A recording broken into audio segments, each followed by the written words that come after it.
అంగస్తంభన సమస్య లేదా erectile dysfunction అనేది మగవాళ్ళు కామన్గా ఎదుర్కొనే సెక్షువల్ సమస్య. అయితే ఈ అంగస్తంభన లేదా ఎరెక్టైల్ డిస్ఫంక్షన్తో సెక్షువల్గా బాధపడే మగవాళ్ళు సెక్స్లో ఉన్నప్పుడు ఎటువంటి ఇబ్బందులు ఎదుర్కొంటారు అండ్ దానికి ఉన్న కారణాలు ఏమిటి, ప్లస్ దానికి ఉన్న సొల్యూషన్ ఏమిటి అనేది ఈ వీడియోలో నేను చెప్తాను. నా పేరు doctor Kranthikumar Reddy, consultant andrologist, J andrology and men's health. మాకు విజయవాడ, వైజాగ్, రాజమండ్రి, నెల్లూరు మరియు కర్నూలులో బ్రాంచెస్ ఉన్నాయి. నేను మగవాళ్ళలో ఎటువంటి సెక్షువల్ సమస్యలున్నా దానికి నేను ట్రీట్మెంట్ చేస్తాను. ముందుగా ఈ వీడియోలో నేను చెప్పదలుచుకున్న టాపిక్ అంగస్తంభన సమస్య అనేది మగవాళ్ళు కామన్గా ఎదుర్కొనే సెక్షువల్ సమస్య.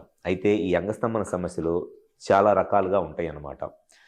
మొదటి రకం వచ్చేసి చాలామందిలో ఫోర్ ప్లేలో అంటే సెక్స్ చేద్దాం అనుకున్న ఆలోచన వచ్చినప్పుడు, లేకపోతే సెక్స్ స్టార్ట్ చేసినప్పుడు, ఫోర్ ప్లేలో ఉన్నప్పుడు పెన్నిస్కి స్టిఫ్నెస్ బాగానే వస్తుంది, ఎరెక్షన్ బాగానే వస్తుంది అనమాట. కాకపోతే వాళ్ళు ఎప్పుడైతే కరెక్ట్గా ఆ ఫోర్ ప్లే అయిపోయిన తర్వాత సెక్స్ చేద్దాము, పెన్నిస్ని వెజైనాలోకి ఇన్సర్ట్ చేసి సెక్స్ చేద్దాము, ఆ వెజైనల్ ఇంటర్ కోర్స్ చేద్దామని చెప్పి ట్రై చేస్తారు.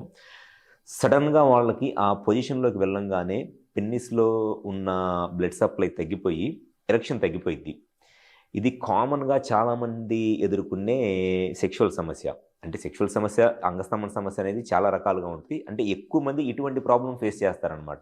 ఏది ఫోర్ ప్లేలో ఉన్నప్పుడు పెన్నిస్ స్ట్రాంగ్గానే ఉండి కరెక్ట్గా పొజిషన్లోకి వెళ్ళేటప్పటికి పెన్నిస్ మెత్తగా అయిపోయి సెక్షువల్గా ఇబ్బంది పడుతూ ఉంటారు.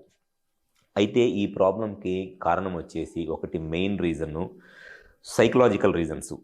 స్ట్రెస్ కానీ, యాంగ్జైటీ కానీ, పర్ఫార్మెన్స్ యాంగ్జైటీ అంటారు. అంటే సెక్స్ చేయగలను లేదని ఒక డౌట్తో కానీ, లేకపోతే ఆ ప్లేస్ మీద ఉన్న ఆ ప్లేస్ నచ్చకపోవటము, లేకపోతే పార్ట్నర్ సైడ్ నుంచి తనేమన్నా అనుకుంటుందేమో నేను సెక్స్ చేయగలను లేదా అనే ఒక డౌట్తోనో భయంతోనో సెక్స్ చేయటము, ఇటువంటి ప్రాబ్లమ్స్ ఈ అంగస్తంభన సమస్యకి కారణాలు ఉంటాయి. ఈ టైప్ ఆఫ్ అంగస్తంభన సమస్యకి.